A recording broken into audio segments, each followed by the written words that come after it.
сколько будет стоить отдых в Турции в этом году. К сожалению, отдых в Турции для российских туристов существенно подорожает. По оценкам турецких аналитиков, стоимость туров уже выросла на 80% из-за финансового кризиса и проблем с авиаперевозкой. И, конечно же, турпоток в Турцию сократится. Сегодня посмотрим, сколько стоит туров в Турцию, сколько будут стоить на майские праздники и на летний сезон. На сайте Travelata туры можно купить онлайн по ценам туроператоров или ниже, с поддержкой до и после покупки. А по моему промокоду получите еще дополнительную скидку. Ссылку оставлю в описании под этим видео. Город вылета Москва, или можете выбрать свой город. Давайте посмотрим горящие туры. Страна Турция.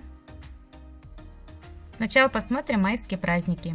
На 7-8 ночей, двое взрослых. И самый выгодный, самый недорогой тур у нас получается в Мармарис, 58 428 рублей. И забронировано 49 раз за месяц уже. Далее идет также Мармарис, 64 900 рублей. Но в Мармарисе в мае еще будет прохладно. Бодрум, 74 000 рублей.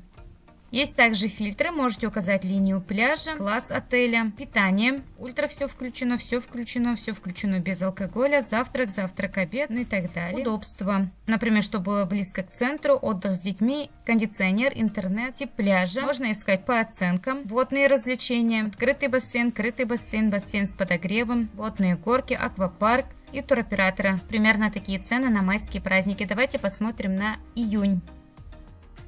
Алания, это апарт-отель, 68 662 рубля. Но в основном здесь Мармарис. Посмотрим по популярности.